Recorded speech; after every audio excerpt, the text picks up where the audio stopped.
l'assurance subit un changement de plus en plus fort.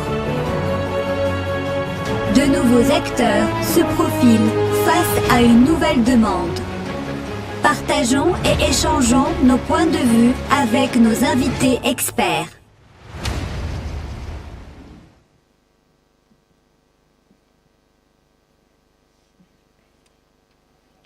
So thank you all of you for joining us and being here among us in Casablanca for this rendezvous de l'assurance. Just want maybe to start by having an open thoughts and ideas from you to understand what leaders like you think about this major issue of disruption in insurance industry. And I want you to tell us,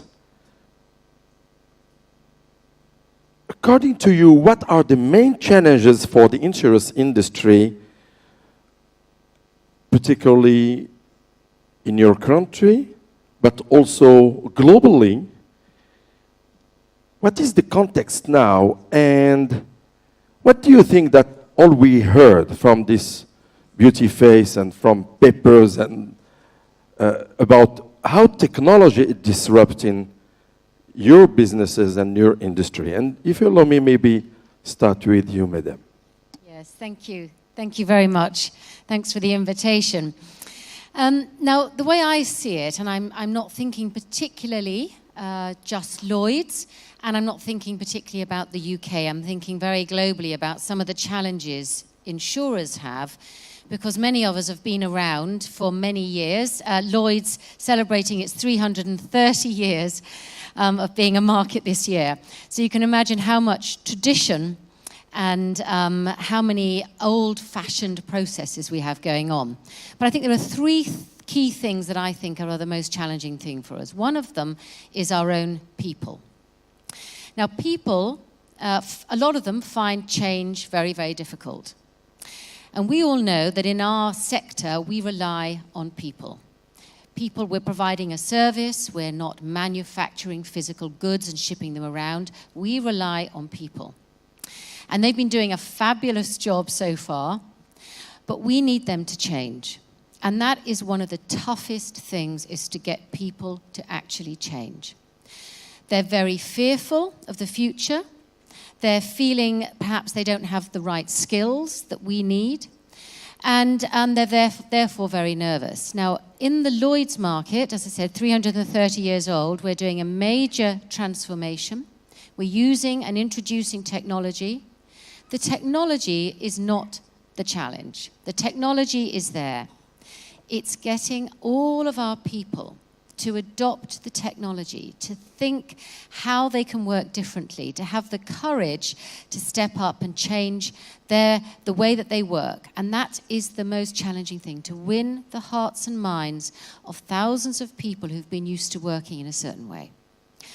The second thing, I think, is fundamentally about our products. And when we think about how we're delivering our products at the moment to our customers, that is a big, big challenge. Everybody now is moving or living in a me-now society. We want answers instantly, whatever time of day or night it is. Generally, our sector is not very good at delivering in a me-now environment. And we've got to fundamentally adapt to that and think about what our customers, and particularly the next generation, want. They want it now, and they want to pay for things as they're using it. We talked a lot about mobile phones, the Android phones. What are they doing for our lives? Now, if I just think about London, sure, some of you have been to London. We've got an antiquated underground subway system. And in the old days, to travel on it, you would buy an annual abonnement, a season ticket that you would use when you went on, and you paid a flat fee for the year. Now I go on the London Underground, I use my watch. I pay with my watch as I go through the barrier. I pay, or I stop paying when I go through the barrier at the end of my journey. I only pay for the moments I'm using it. Our products aren't geared up for that society, and that's another huge challenge. And the other piece, and that was just mentioned by our previous speaker, is regulation. Regulation can't keep up with what's happening in this disruptive world. They can't keep up with how the insurance product is changing, how the actors in the insurance sector, how they're moving fast. Regulation is struggling to keep up. And I was recently at a marine conference talking about autonomous ships. Autonomous ships are there, but they can't be used yet because we haven't agreed a legal landscape in which ships can go from port to port all around the world and even get into the port. And that's a real struggle for legislators and regulators to keep up with technology. It's really disturbing me as a user, talking about autonomous ships. And at the moment talking about that, we always think about autonomous cars. And what about the autonomous aircraft in the future? I don't know. Mr. Bernard SPITZ, thank you for being here. And let's see, what are your thoughts about all these disrupting things in your industry globally, and how do you see this important issue coming to your industry?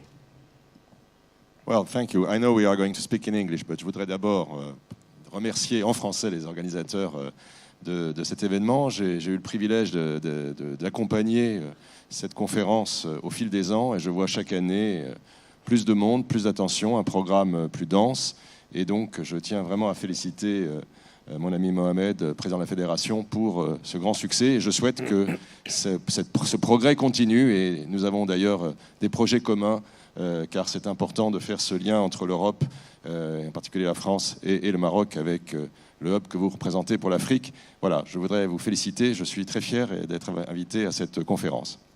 Alors, now going back to disruption.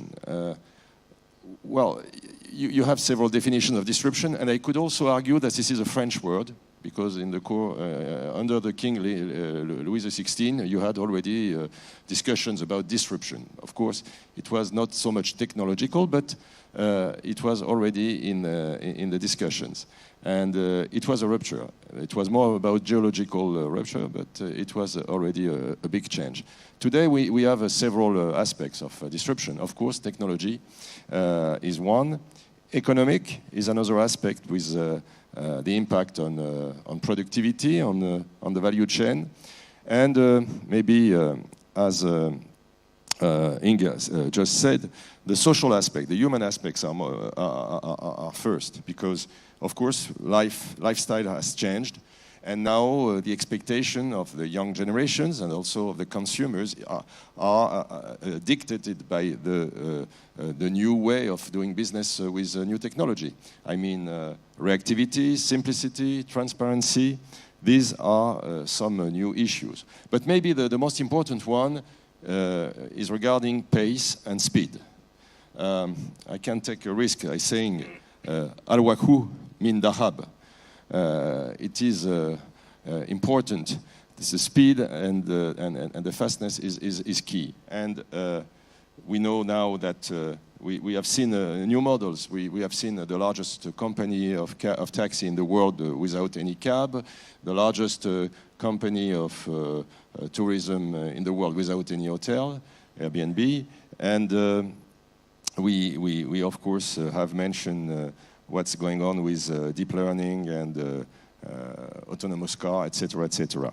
So things are moving, they're moving fast, and so the question is, for a sector like an industry like insurance, how do we deal with something which is going so fast, and an industry which has a long-term business model?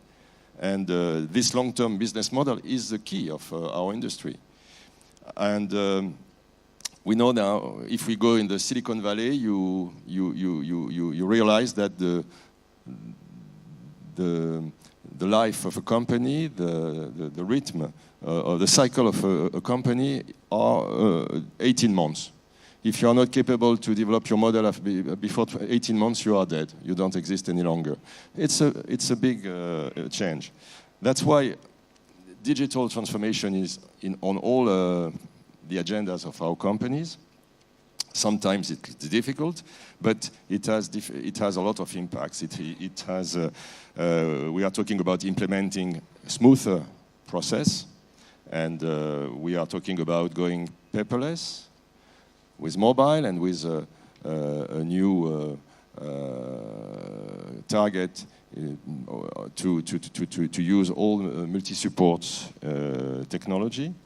And of course, what is key is to create a more customer-centric relationship, which is now what the consumer is expecting.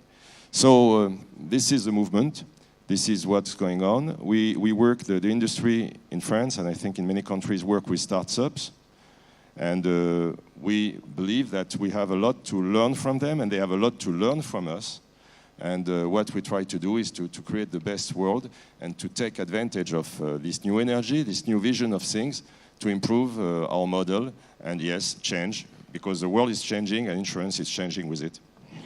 Thank you. We're going to address that topic about how do you deal with that startups, and particularly how do you learn from each other, but they need your money to grow. And how do you deal also with that big issue of financing the startups to go for disruption and bring something new to your companies and also to your customers?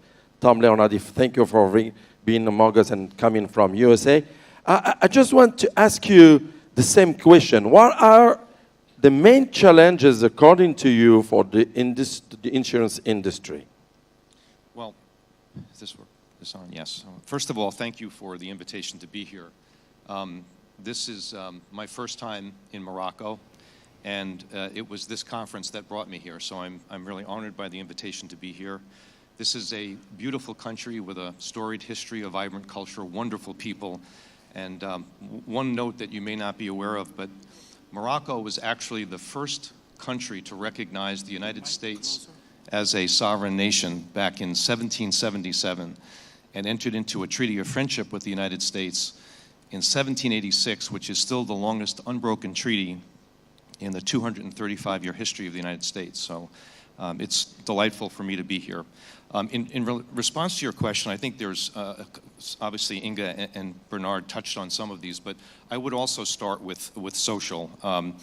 Customer behaviors, demographics have changed, expectations have changed, and the rise of social media in terms of reputation as well as the ability to access the marketplace. So that would be one. Environmental issues. The insurance sector has a significant role to play and has for centuries in dealing with the impact of severe weather, and not just from losses, but also to increase economic resilience. And I think the availability and increase of technology in that area is and continues to be very, very important. From an economic standpoint, we're still dealing 10 years later with the aftermath of the financial crisis, with the impact of prolonged artificially low interest rates, which is moderating a little bit at this point. We have a growing urbanization in many nations, and all of those factors are weighing in towards technology as well. This was touched on earlier, but from a political standpoint, this is probably the most heavily regulated industry, and AIG is probably one of the most heavily regulated insurers in that industry, so we understand it well. And as a former regulator myself, the importance of understanding whether it's insurers in the business or those looking to be disruptors in the business, the importance of regulation and how to deal with regulation. There are a number of discussions going on about capital standards, about cybersecurity, about data transfer, but there are other political issues, for example, with Brexit in the EU and the UK, possibility of trade wars and how that might impact this industry. And then I guess lastly is the ability for regulators to get comfortable. We've seen some countries out in the forefront of using what are referred to as sandboxes, where you're able to, on a limited basis, try out new things in a technological way that regulators may not be sure about, but are willing to let you test it. And if it works, expand it. If it doesn't work, you've stopped it soon enough and no harm has been done to customers and to consumers. Again, the UK and Singapore are probably leaders in that. In the US, the NAIC, which is the organization that the insurance commissioners work through and sets policy, the issue there tends to be what is in that black box. The black box is being used to underwrite, and if we as a regulator don't understand how the black box works, we worry about something that's known in the US as disparate impact, which is the ability to underwrite on a basis that really has no relationship to true underwriting and loss. It could result in prejudicial issues. And so the ability for regulators to get comfortable with what's in your black box is going to be very important, and that's another barrier towards a free acceptance of what's happening in the technological side. Thank you. I want now maybe to ask you to have your opinion and analysis about the threats and the opportunities from this disrupting technology and what they come with. And my first question will be, according to you, are technologies threatening the full value chain in your business, or maybe targeting some of the main links? What do you think about that, and what can you share with us? Maybe start with you, Ms. Bailey. Sure. Well, in the ones that I've seen, most of the startups and, all of these disruptors, they're taking little chunks out of the value chain. There's hardly a player out there who wants to do the whole thing. It's way too difficult.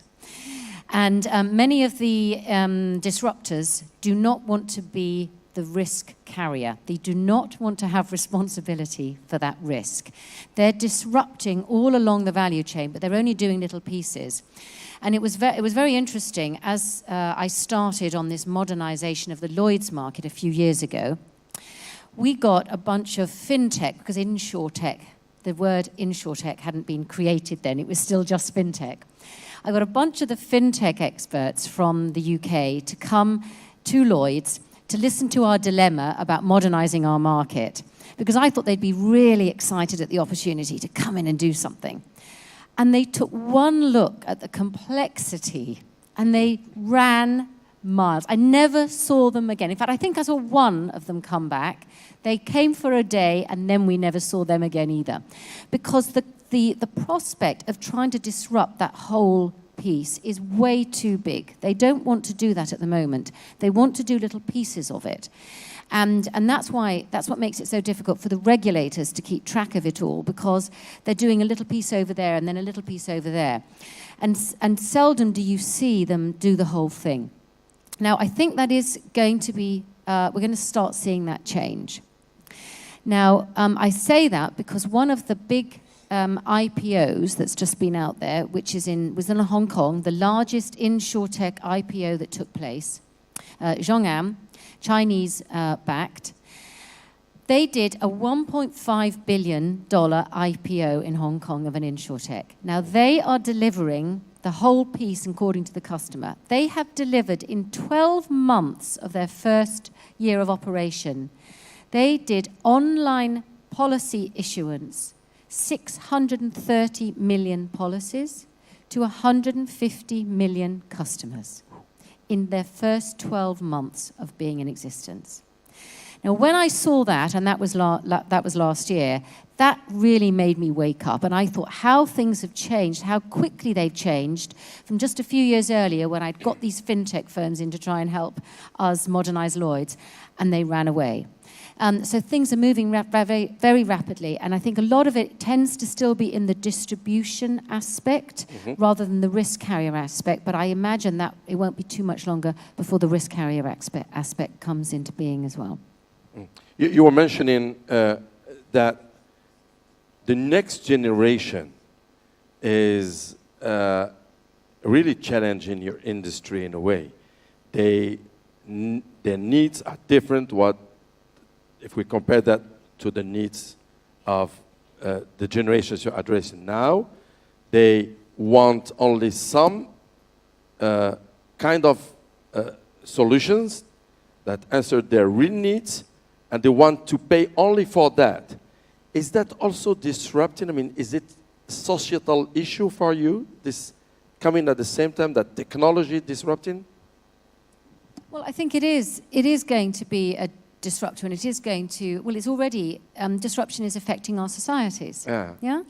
I mean, we talk to teenagers, and we accuse them of not having conversations anymore. They're on their mobile. I'm having a conversation. I'm having a conversation. For us, it's not a conversation. So we know that it's already, the next generation operate completely differently to the way we do. And that's why when we're doing this disruption, it's so important we include them, the next generation, in designing the future. Mm-hmm. Because it's the only way, because I can't possibly know what the customers, the next generation customers want.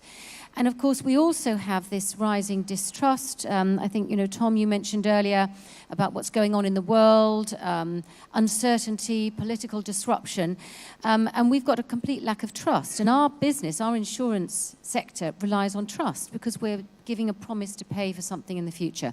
So I think we've got multiple things going on here for the next generation. We've got to get them to trust us in the first place. Never mind think about they need to buy some insurance. Never mind they think about is it going to be giving them what they want as they want it for, and they only want to pay for it. I think we've got huge issues ahead. Oh, thank you. Bernard SPITZ, we heard some numbers about this new way to sell, to distribute, and to bring insurance to customers, and particularly in these disrupting companies, and the way they provide that. How do you see and do you observe the threats of technology and all that startups for the whole value chain?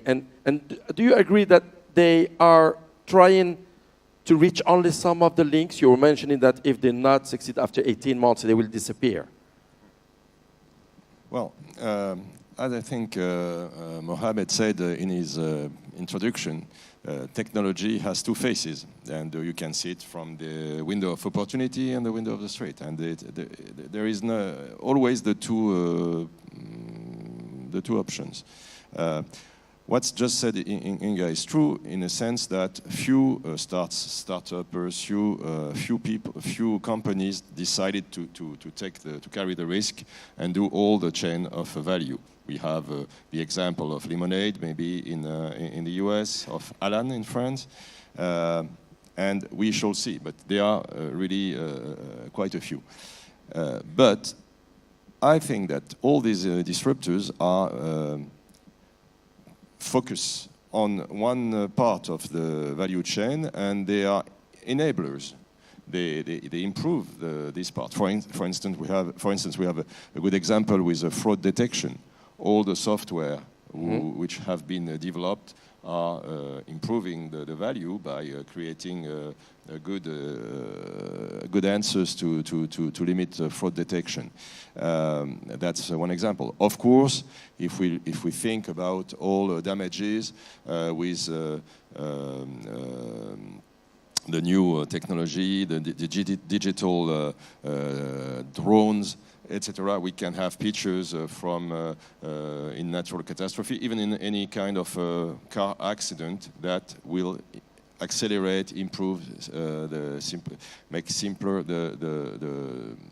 all the process. So we have a lot of examples also in connected objects and so on, and this will be a trend in the future. But we have also some more systemic things to take into consideration. I don't know if we will talk about cyber, but cyber is now a big issue. Data protection is a big issue. Mm-hmm. Think about what happened to Facebook last week. So we here have a lot of questions on the table, and that will be a combination of good points, bad points, and we will have to take in our industry the best of the technological solutions to improve again the value chain, improve the satisfaction of the consumers, and make the system more efficient. But there are some things that are not going to change because of the new technology, and this is, for instance, the cost of, for instance, I don't know, natural catastrophe. Sure. Except if we can think of what could be done in terms of anticipation or in terms of education for the people, but this is a large scale of elements. But what can be, and we are not certainly, I don't think that you will be, you will think differently, will not reduce dramatically the reinsurance costs, but we will have still the internal costs in companies that can be improved. We can be able to provide 24/7 days a week service because of the chatbots, because of the artificial intelligence. So this is a big process with a lot of aspects, but I'm an optimistic, so I think that we will be able to take the best of these new capacities. I appreciate that you're concluding on this, saying you're optimistic. It means we have to see what are the opportunities and how to catch the opportunities. I just want to have one last question about that. You were saying in your first thoughts that your industry is a long-term business, has been a long-term business model, and still. What does it mean? You still have to act as wise persons, managing a lot of assets before deciding what kind of disruption you want to adopt, or you have to be at the same time these global players as fast movers? Both. There is no contradiction. We have to think long-term because the economic model is long-term. And when we talk about something like natural catastrophe, we are not talking about last year or next year. We are talking about cycles, long-term cycles, and the answers have to be thought in that context. But at the same time, we have to act quickly. We have to take advantage of all the new opportunities, and we have really to improve the model. Otherwise, and we know all that, other will do it if we don't do it. Thank you. Let's talk now about InsurTech. This is the way we say now, InsurTech. After the FinTech, we have the InsurTech. Tell me on the blockchain technology. This is one of the words we've got this morning. What are the applications in insurance? Well, let me just go back to the last question first, then I'll go to blockchain. I think there are just some specific examples, I think, that can add some flavor to this. AIG is a company that's going to be not celebrating 235 years like Lloyd's, but a 100-year anniversary next year, with 50,000 employees over 80 countries. And yet, when our new CEO, Brian Duperreault, came on board a little less than a year ago, one of the things he did is to create a new insured tech-enabled platform called Blackboard Insurance, which is one of our main business functions. And Blackboard is really intending to help our agents and our network partners better able to interact in the new world of InsurTech and to enable them to be more productive and to spend less time on the processes and more time dealing with developing their business and working with their customers. Two other examples that are real-life examples in the U.S., and this alludes to something that Inga was talking about. There's a company called Zenefits, which came out a few years ago as a startup and raised a substantial amount of money, well over $1 billion. At its high point, it had a market value of a little over $4 billion. And it was providing basically a seamless InsurTech way for small companies to put together a whole health insurance and benefits package. And it was very cost effective, loved by its clients, but it ignored, while it had all the InsurTech down and the customer interface down, it totally ignored all of the regulatory issues of selling insurance and licensing agents, and had significant setbacks when a number of states, including its home state of California, dropped the hammer on the company and said, you're basically operating without a license. They paid millions of dollars in fines, had tremendous disruption. Their valuation dropped from $4 billion to $1 billion. So the understanding of the insurtech world of the importance of regulation has become front and center in large part because of Zenefits. Now, on the other side of the equation is a company called Lemonade, which is a peer-to-peer personal lines company, primarily small homeowners and even apartment renters insurance. And what they did, in contrast, and it's very slow to grow, but they decided to go to the state of New York, which is perceived to be the most difficult and rigorous regulator in the 50 states, and applied for licensing and basically decided we're going to do it right and make sure, yes, we've got the technology down and the peer-to-peer concept down. I'm still not sure if peer-to-peer insurance works, but that concept is part of their approach. And yet what they did do is get all of the licenses in place, and they are now up and running and are actually viewed very positively by the marketplace. So now with blockchain, I'm not an expert on blockchain. I've had it explained to me by experts on a number of occasions, and it makes my head spin. I know that there are a few ways in which we at AIG are engaged with blockchain, and I can share a little bit about those with you. We have, one example was a partnership we have with IBM and Standard Chartered Bank, and the goal was to execute a multinational coverage, but to do it in a more efficient way, in a more transparent way. So what they did is they created a master policy, which was written in the UK, and using blockchain, they connected 3 local policies, one in Singapore, one in the US, and one in Kenya. And this allows for a real-time data and documentation of the policy, and it allows those who are appropriately looking at the policy to be able to see it. But the big reason for using blockchain is the streamlining of the process. We're told that it has greater security, less vulnerable to cyber, which I assume we'll talk about in a moment.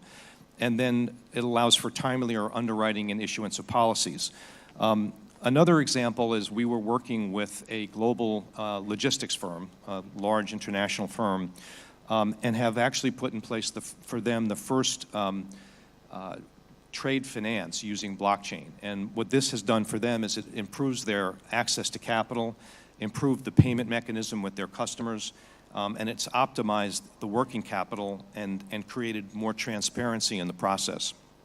And then lastly, there's a group of insurers, 38 altogether throughout the world, that are engaged in a consortium called the B3I. And the intent there is to use blockchain as a way of transacting business. They were doing a pilot program in the 4th quarter of last year, and it's supposed to go up live this coming year. So there's another example of using blockchain in the reinsurance markets. Thank you for these examples. We're talking about blockchain technology, but we can maybe also talk about artificial intelligence and machine learning. Can you tell us, please, Tom, what impact is this having to your industry? Well, big data and the Internet of Things is allowing us to be able to be, much like we talked about earlier, more responsive to the customer, to allow for, with using artificial intelligence, better risk management, which helps us to basically help our customers, lower our cost of doing business, lower the customer's premiums. In our traditional business, we're looking to minimize the disruption to our clients. And on our personal lines, for example, we have a large travel insurance operation throughout the world. And we're able to use artificial intelligence in 2 different ways. One is to help customers as they're going through planning their trip about different services and goods that might be appropriate, almost like with the Google Ideas. And then on the travel assistance app, when a customer is traveling in a foreign country, they can have real-time information provided right on their phone in terms of traffic issues, weather issues, political unrest, whatever the case might be. And this is, again, a way of using technology along with our insurance capabilities to keep our customers better able and better informed to access what we have to offer them. We were talking a couple of minutes ago about cyber risk. And this has become a huge issue for companies to manage in all sectors, in all industries. But if we can focus a moment on your particular industry as insurance industry, can you tell us about your experience at AIG and what you do to address that kind of risk? Sure. AIG is the largest underwriter of cyber policies in the world right now. And what the biggest issues are it is, as you said, it's pervasive in every industry, and it's not just private industry, it's public. Even intelligence agencies in the U.S. have been hacked. So everybody is either has been or will be hacked at some point. The problem is, you know, if you look at catastrophe insurance and you look at underwriting and models, you can see hundreds of years of history. And yes, climate change is certainly impacting how we look at it, and it's changing the way the models are for insurance and reinsurance. But we do have a large database, and it happens reasonably slowly. Cyber is something that's very new, and therefore is not, we don't have hundreds of years, and more importantly, it evolves so rapidly. It changes not every 10 years or every 10 weeks, but every 10 days. And so being able to keep up to speed with that is extremely important. The other thing is, in terms of working with our clients, the ability to get in and look at their infrastructure vulnerabilities from a critical standpoint, to look at their personnel and their processing issues, because many of the biggest cyber attacks happen from within. Somebody hitting an email and downloading a document thinking it's one thing, but it turns out to be a phishing expedition and ends up infecting the system, and before you know it, the whole system has been compromised. So helping clients figure that out as best as they can, and to monitor that and to constantly improve that and see where they have weaknesses is very important. Another thing that we have is a model that helps us to quantify and score each client. So that gives us the information we need to work with those clients. And then lastly, we have a global cyber defense center. I think we might be the only insurance company in the world that has this. And it's located in the United States, and it's actually housed with not only technology experts, but with security experts, folks from Homeland Security, from the CIA and others, to understand the risks from a security standpoint as well as a technology standpoint. And we're looking at all of the inbounds, every piece of equipment, my cell phone, my iPad, desktop computers, of all of our employees and all over the world that may be connected to an AIG system are being monitored in real time. And it's very, very high tech. And the other thing that we do is we look at the dark web. We have folks who are dedicated to just examining the dark web on an hourly basis to see what's out there, what's being offered for sale that might be, in fact, ours or one of our clients. And that's another way of which we're focusing very seriously on the cyber, both as a cyber risk to us, as well as from an underwriting perspective to our clients. Thank you. We have to manage time, and maybe just one last question for all of you, for three of you, and thank you very much for being here among us and sharing your thoughts and your vision about these new things in your industry. I just want to give one question to the audience, and you can use your app and maybe the phone number, which should be behind me on the screen. The question is in French. Disruption en assurance. Et je vous demande de faire un choix. Quels enjeux pour l'industrie de l'assurance? La question va être posée dans quelques instants. Voilà, je l'ai.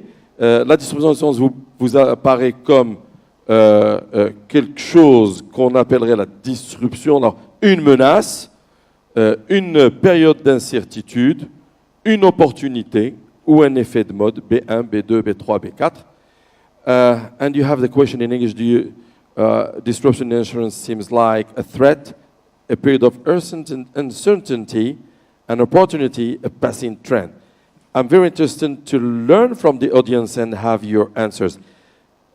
Mr. SPITZ, you're mentioning the case of Alan, we pronounce Alan, this new Alan.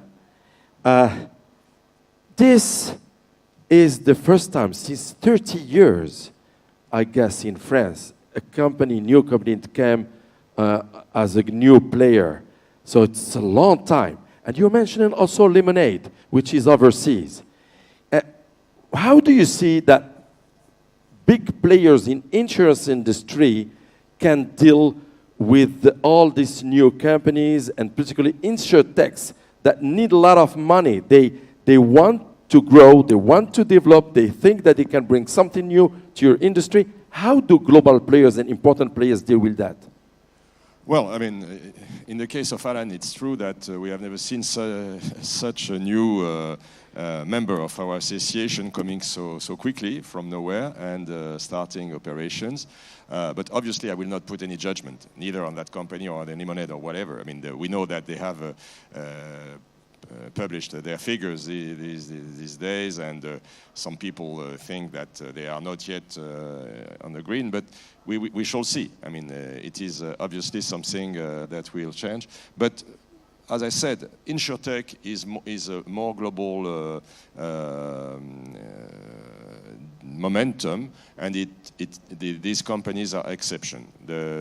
What is important is to see all the new areas in which we develop partnerships with InsurTech. In France, for instance, 70% of the InsurTech are linked by one way or another to companies. Some provide finance, some provide help, some become shareholders, some bought them. You have all the kind of combination. It is clear that you cannot be aware of that movement, of that challenge. And what is interesting in our business, in the industry of insurance, is that we are not impacted only by directly by InsurTech, but we are impacted twice, because we must answer to the impact on our clients. Mm-hmm. Companies in every single field have a different effect from the new technology. It's not the same thing on a distribution company, on an industrial company, on a car factory, on whatever. And we have, so they change their model, and the insurers have to give the right answers to that. So we have not only to change because we are touched as everyone. We have to be we have to change also because our clients want us to fit with their new needs. So this is what is at stake, and this is exciting. It's difficult too, but I think that we have all the capacity to react, and if we don't, again, we are not going to talk about only about pure players like Limonade or Alan or others, but we can think of other players, bigger, and that is something that I think we have to keep in mind. This is the beginning of a new era, and there will be winners and losers, obviously. Yeah, sure, thank you. My last question for you, Inga, is just want to ask you, and thank you for sharing with us, but how do you see that from Lloyd's?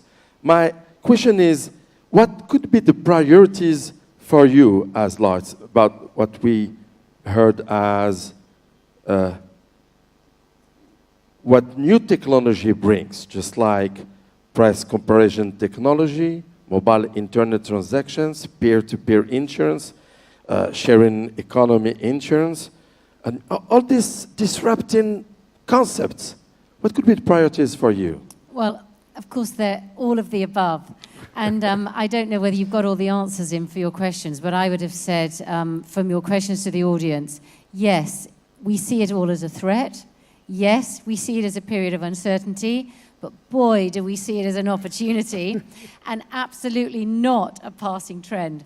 But this is what we've got to do. We've got to look at all of these aspects and think about how we can make these into opportunities. I think there's stacks of business opportunity with what technology is bringing along, and the sharing economy and all of this, and Lloyd's is doing its best to support actually all of these sharing economy firms.